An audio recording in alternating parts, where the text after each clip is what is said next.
Hello. Continuing on with my Predator series of videos, I'm going to talk about the fourth film, The Predator, which seems to be the most divisive of all the films at this point. The cast is very good. Some of the humor may not be the best or hilarious, but it's not horrible. There are definitely worse jokes and other sense of humor in other films of the sort. So that's not a huge, terrible thing, I think.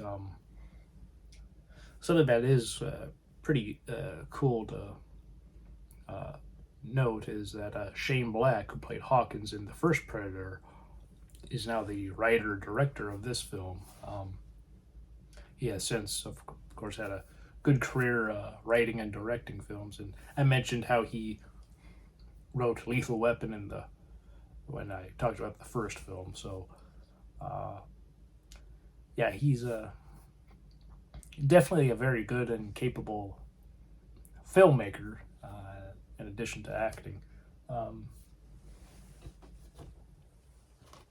Some of the people in this film, Boyd Holbrook, Trevante Rhodes, Jacob Tremblay, Keegan Michael Key, Olivia Munn, Thomas Jane, Alfie Allen, and Sterling K. Brown are all excellent in their parts, whether or not you enjoyed some of their characters is one thing. The writing might not be up to everyone's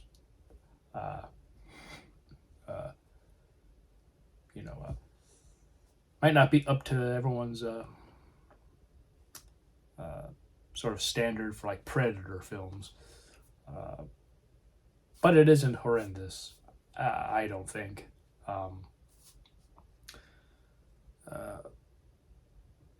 And it's interesting how when we see the Predator arrive on Earth, it's being chased by another Predator, and it comes to basically essentially gives something to humanity to fight, because Predators are now frequently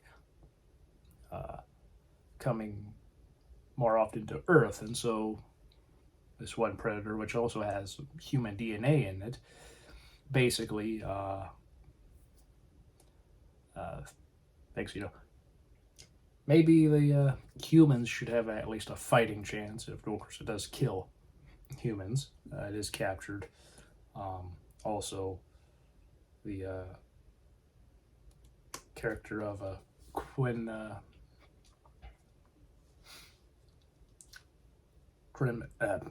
McKenna. Just for whatever reason, the name was there, and yet just didn't want to say it for whatever reason. His whole team gets killed by the Predator, and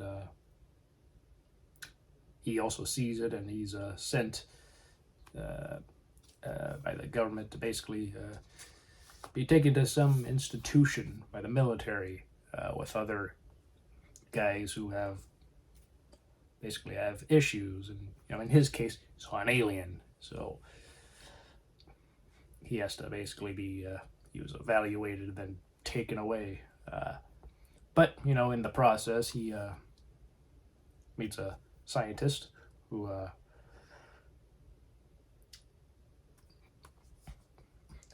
knows a decent amount about these predators, aliens, and something that's cool. Another scientist we see in the film is a character of Sean Keyes, played by Jake Busey, Gary Busey's son, and it's kind of cool that we see like another relative of from somebody else in this franchise from a different film. And honestly, overall, I kind of want to just give my overall thoughts on this film, in the sense of my set of mind when I first saw this back in 2018. Um, I didn't see it in the theater because there's a whole bunch of other stuff going on at the time, so I wasn't able to. But when I got it, I heard a whole lot of stuff about it, and also I just give the gist of it. So I probably should have mentioned that earlier, but of what's going on in the film. But a lot of people were like, it is very mixed, as I said in the beginning, and there's something about autism, how the film treats it, and like as Rory McKenna, Quinn's son, he has autism, but he's able to figure out the stuff with the predator. He's good at a lot of stuff in like academics and stuff in video games, and basically, Quinn sent himself this package with like the predator's helmet and some of the gadgets it has, and to basically keep it safe and for evidence. But also because of that, he also inadvertently puts his family in danger when the predator is loose, and also the predator is looking for it, as well as the other predator, the bigger predator looking for the predator we see in the film at the beginning crashing on Earth, and that gets captured. He's looking for these things, and it's determined that Rory is the best of the best. He's like the leader, and he's gonna wants to be the bigger predator wants to take him because as like a prize, due to the fact that he's like smarter than everyone. He's fit to be their leader and humanity's leader, and he's able to crack all this stuff with the technology and the coding and the language and such. He's able to essentially understand all this, and a lot of people are like, the way they handle it, that's kind of like either tacky or just misrepresenting autism. And I'm not so sure. I don't think it really paints it in a negative light. And I'm not so sure about the representation aspect. I think they wanted to have something where it's different, and have like a child basically being somebody who could either save humanity, lead humanity to survival, or whatever the case may be that you might think from basically the film. It's interesting though. It's an interesting angle. Whether it works for you or not, I don't know. I don't think it does anything horrible with autism. Though, could it misrepresent it and how it actually is? Perhaps it does, but I don't think it does so in such a way where it's intended to be terrible or anything of the sort.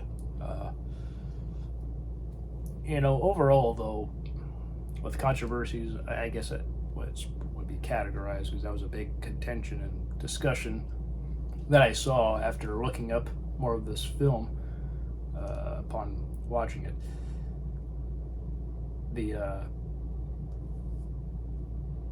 The overall, my overall thought is, it's a fine movie. Not my favorite of them, of all these films. First one is, I'm still positive is definitely my favorite. This may be towards the end of near the bottom of rankings and such, which I haven't really done overall. I mean, I know I've just watched these films and all, but I don't know. I think this would be near the bottom. It's not a terrible film, but it could have been better. But for what it is, it's fine. It's not the worst thing ever. I remember some people were saying there's like cringe parts, like for the humor. I don't think they're necessarily cringy, but they aren't as good, like perhaps in the previous films. And of course, Arnold is not in this film. There was a ending with him to be featured, as it seems like they have for all the other films where they try to get Arnold in to some extent. And basically he was gonna show up at the end, sort of similar to the third film, but show up and be like, just be there and say some stuff that's like would be pretty cool for the audience, but overall, maybe to the overall story wouldn't have made too much of a difference other than, oh, Dutch is back, and Arnold, of course, by 2018 he was acting full time because he had been done with Governor for some years, so he's back to acting, and he basically wants to be in major parts. Him being in a cameo, he's not the Governor anymore. He's not able to find like a few moments of a day, and it's set in like that has to be that day. You can't just say like, oh, we have to reschedule. It has to be that day at that particular hour or so. Do like a couple takes and then there you go. Like Expendables, for instance. He's now able to act full time, and if he's gonna return to like the Predator films, he wants to be in a major part. If he's not the lead, probably a major supporting part at least. So you see a good deal of him, which I get it. Makes sense. If you have Arnold Schwarzenegger, you're able to get him back. Might as well use him as much as you can. And well, it would have been cool to see a cameo of Arnold at the end of this film. It's fine for how it ends. Of course, whether there will be a sequel at some point, whether these characters ever return, the characters that do live, because how these films are, there's characters that you might like, but then they die or are severely injured, at least if they aren't up and killed. That if they don't return in a sequel, well, they're mortally wounded. Not that that's ever happened before, but some of the characters, it's like if they were to have lived, it's like, well, they would have just been so severely wounded that they could have died. But yeah, I don't really hate this film. I think it's all right for what it is. Not my favorite. So my perspective on it is quite different from others when it came out.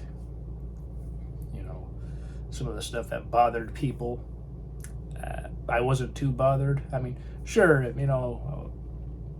looking at it, it's like, the whole autistic aspect may not be all that accurate to some extent, but I don't believe it was meant to be offensive or anything. It's just to try to give a different aspect and have like a child being, very important.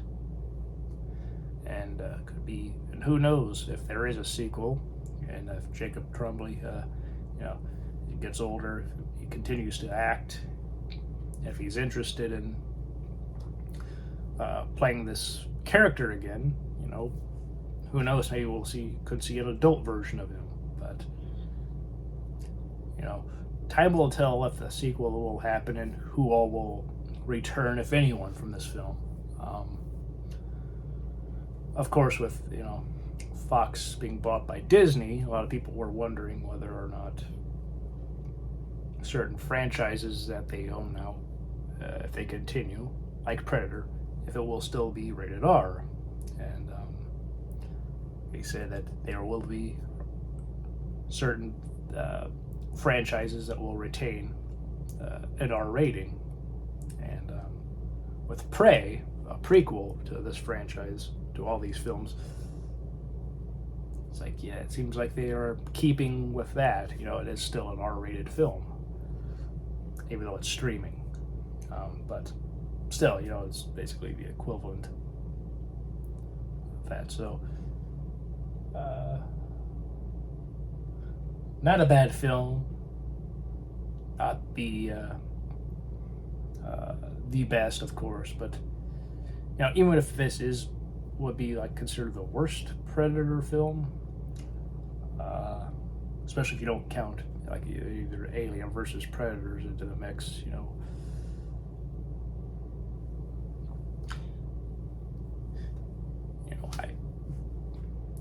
I don't think that's a horrible record to have for a franchise.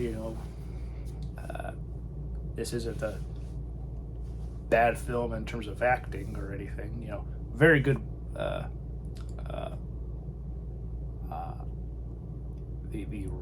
The acting is good, and the writing at times is very good. The only thing is like some of the humor isn't the best, but of course it's always subjective. Sometimes humor lands, sometimes it doesn't.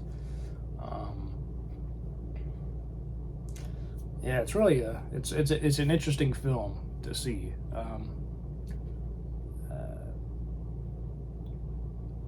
Yeah, it's not a bad film.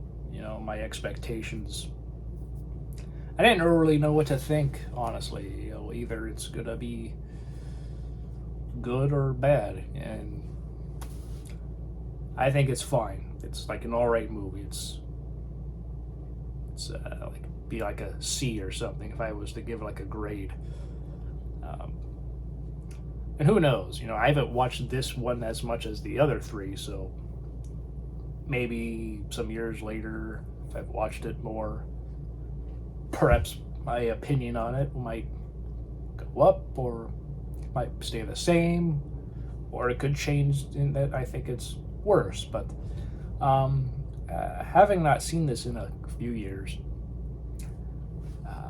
I don't think it's horrendous. I don't think it's bad in any way, really. Humor could have been better, but it's fine. It is darker. There is more blood, a little more gore. So there is that. If you're not fond of that, then I can definitely see people not being fans of this. The first one, there wasn't an overtly amount of blood in the sense of like the sequels. The sequels got bloodier and at times even darker, like the third and fourth one in particular. I guess the second one was also darker. It's like they try to keep getting darker and bloodier as each film goes on, which I get it. I you want these movies to stay in tune like with the various, like the overall tone of the films. That film that basically started it all, and kind of keep going. And I do appreciate how these films are trying to be consistent. Of course, Predators is different because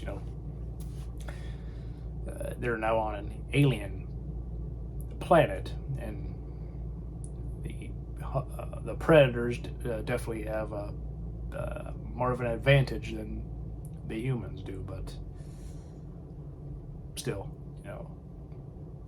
did they ever make it home, or did they not? Well, if they did, they aren't saying anything out loud. So. But yeah, this film is pretty good. It's, again, not the best, but it is what it is. I wasn't really bored, so I think that's a plus. I was able to be fairly entertained throughout the film, so I think that makes it, at the very least, a decent film. If a movie is able to make sure you're not bored, I think it did its job right. So I gave it a passing grade, basically. You know, it's a fine film. Could have been better at parts, but, you know, hey, it is what it is. Lack of Arnold doesn't bother me, and I get his point of wanting to be, you know, in films as a major character. That makes sense, especially considering all the years he wasn't acting due to being the governor. So yeah, I just I wanted to really give all these films that, you know, especially the sequels, that like the second and fourth, which I wasn't so I didn't love as much as like the first film or even the third film. You know, I wanted to give them when I'm rewatching this a fair chance. You know, not just be like, I wasn't too fond of this movie, or I thought this was all right or okay. And so that's how I'm gonna view it as I rewatch it. So I made sure to be as fair as could be when watching it, with an open mind again after being, you know, or haven't seen these films in some years now. So I thought, you know, just go with an open mind and just enjoy them for, hopefully, for what they are. You know, even if you like them in a so bad it's good kind of way, at least you got some entertainment out of it. But none of these films are like that. So that's always a plus, I think. Um, and with that, I will end it here. It's been really fun to see rewatch all these films. So hopefully I haven't been rambling too much throughout these videos, especially after the first film, or the first video I made of the first film, or talking about it at least. So hopefully my take on this isn't too bad, isn't too outrageous or stupid or anything of the sort.